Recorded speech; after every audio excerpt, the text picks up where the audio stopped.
How do you know you're transgender?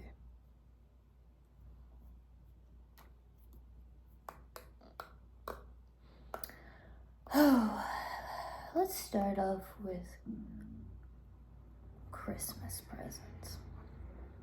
I'd like to show you a Christmas present I got when I was 6 years old. Look how old it is, that the Swiss Army thing isn't even in there. Well, what 6-year-old little girl wants a Swiss Army knife? A real knife. And got one. Me. My family, my parents took me to Texas. You know, little Mexican that I was, little mezcalito. Took me to Texas. I guess it's the closest I could get to Mexico. And they took me to the Alamo. And I was kind of amazed. There was like this glass, and you could see a lock of Davy Crockett's hair.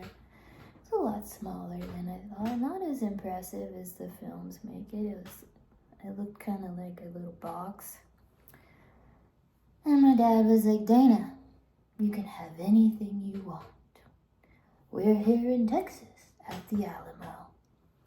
What would you like? The little Mexican in me, Mezcalito, said, Dad, I think I want a bullwhip. A bullwhip. So we go across the street from the Alamo, you know, heritable death of Spanish Mexicans.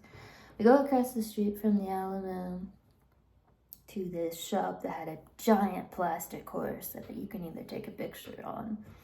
We got inside, and the man's like, oh, you just missed Kevin Costner and his daughter. I was like, oh. He said, my dad's like, my child would like a bullwhip. So there was a bullwhip on the wall. It was miniature bullwhip, you know, no cat of nine tails or anything like that. So we got me a bullwhip. Gifts are kind of other things.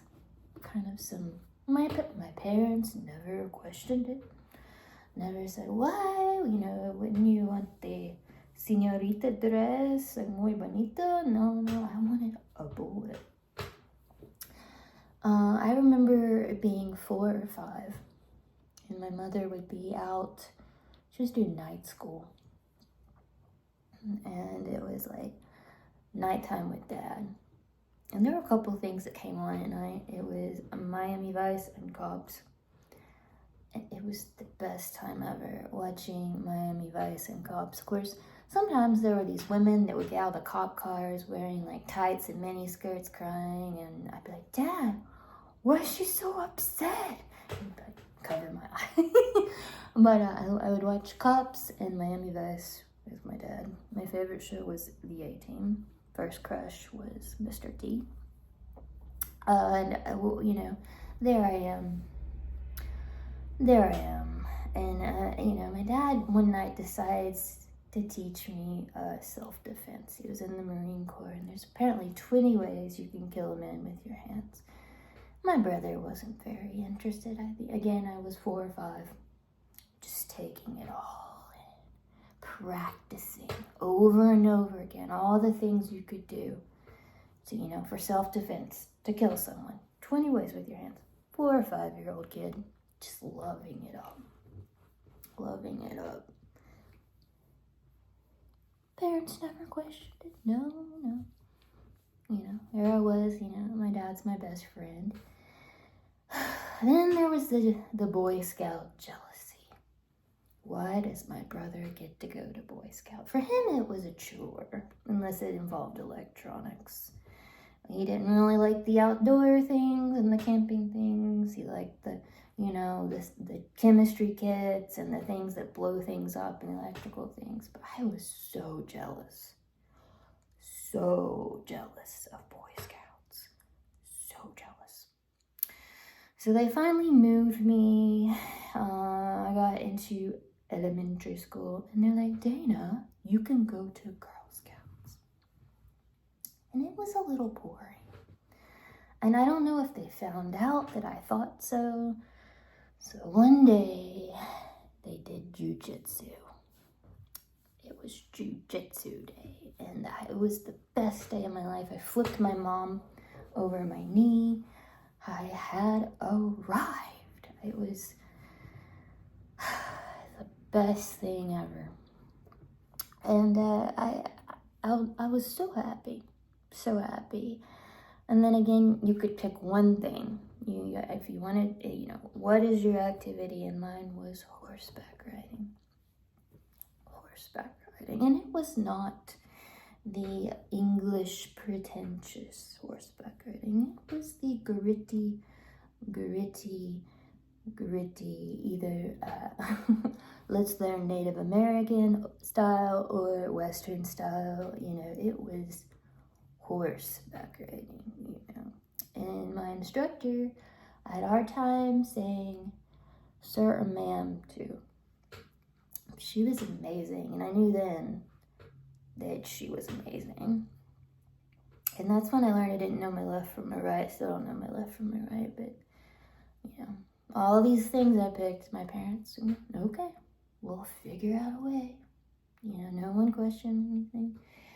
But it's pretty terrible. I'm not using my hairbrush for my microphone. It's pretty terrible. You're transgender. Those ugly pleated Docker shorts? They don't even look good on boys. You know what I'm talking about?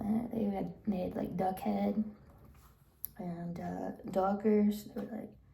They just don't look good on anybody. But they were a thing in the 90s. I had a pair of those shorts. And if you thought they worked terrible on men, they look terrible on women. I was committed, and my parents were so lovely. They didn't question any of that. I wanted to play guitar. I didn't want an acoustic guitar. I wanted an electric guitar. That's sinful. First, you gotta start on the acoustic guitar before you can have the electric guitar. Okay, Dad.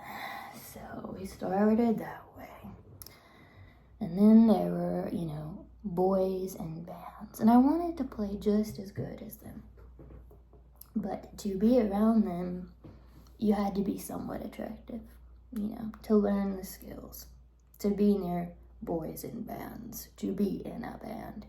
You had to be slightly attracted because they're not going to let you near them. So I had to be pretty, or try to be pretty. I don't know if I'm pretty, but whatever. And then they're like, well, Dana is a cock tease. And I didn't know what a cock tease was. So I had to come home and ask my father. He did not give me an answer. And I was like, Dad, I just want to be able to play guitar just like them. I think that was like a warning sign from my father. All of a sudden, he was just like, I don't know about that punk music. I don't know, Dana. Let's try. I think he was trying to just get me away from those guys. Ooh, how do you know you could be transgender? Well, my interests have still not changed. I like to go fishing. I still like camping. I still like electric guitar. And I still have my bullwhip. Have a good evening. I love you and love yourself. Please pray for me. I'm in a lot of pain.